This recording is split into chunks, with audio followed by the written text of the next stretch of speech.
आज के वीडियो में हम समझेंगे सोर्सेज ऑफ बोनस शेयर्स, मतलब कौन कौन से वो सोर्सेज होते हैं जिसमें से बोनस शेयर कंपनी डिक्लेयर कर सकती है। तो चलिए स्टार्ट करते हैं। तो वही लिखा है, देखिए, a company can issue bonus share out of following. सबसे पहला, credit balance of profit and loss account, मतलब प्रॉफिट एंड लॉस का क्रेडिट बैलेंस फ्री रिजर्व होता है, इसलिए उसमें से बोनस डिक्लेयर किया जा सकता है। नंबर 2, जनरल रिजर्व, वो भी फ्री रिजर्व होता है, उसमें से भी बोनस डिक्लेयर किया जा सकता है। तीसरा, balance of debenture redemption fund और sinking fund after debentures are redeemed. Debentures को रिडीम करने के बाद जो सिंकिंग फंड क्रिएट होता है उसको भी हम लोग बोनस डिक्लेयर करने के लिए यूज कर सकते हैं। Number 4, CRR, capital redemption reserve, जब हम लोग प्रेफरेंस शेयर्स को रिडीम करते हैं तब सीआरआर क्रिएट होता है, वो सीआरआर का भी एक यूज होता है fully paid bonus share issue करने के लिए।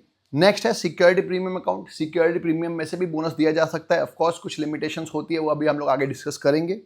और लास्ट में कैपिटल प्रॉफिट्स एंड रिजर्व, जैसे प्रॉफिट प्रायर टू इनकॉर्पोरेशन हो गया, या फिक्स एसेट्स बेचने पे जो प्रॉफिट कमाया, बेचने पे मतलब फिक्स एसेट बिका नहीं है, सिर्फ रीवैल्यू हुआ है, तो वो प्रॉफिट की बात नहीं हो रही, फिक्स एसेट्स को बेच दिया है और जो प्रॉफिट कमाया है वो भी कैपिटल प्रॉफिट है, उसको भी बोनस के लिए यूज कर सकते हैं।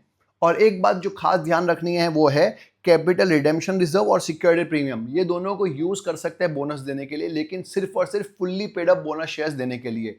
पार्टली पेड अप को फुल्ली पेड अप में कन्वर्ट करने के लिए इन दोनों का यूज नहीं हो सकता, तो ये बात याद रखनी है। तो वो लिखा हुआ भी है, capital redemption reserve and share premium account can be applied only for issuing fully paid bonus shares. That is, it cannot be used towards making partly paid up shares into fully paid up.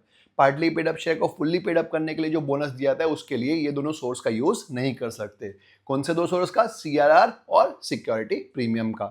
इन दोनों को सिर्फ fully paid up bonus share issue करने के लिए ही use किया जाता है। Easy, ये एग्जाम में बहुत बार पूछा जाता है सोर्सेज ऑफ बोनस शेयर, इसलिए इसको भी कवर कर लिया है।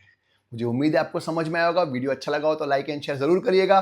कोई डाउट हो तो कमेंट सेक्शन में लिख दीजिएगा। और अगर आप भी मेरी तरह लव स्टोरीज पढ़ना पसंद करते हैं तो मैंने खुद ने एक नॉवल लिखी है जिसका नाम है can you forget your first love, वो आप पढ़ सकते हैं। Amazon, फ्लिपकार्ट दोनों पे अवेलेबल है। मिलते हैं नेक्स्ट वीडियो।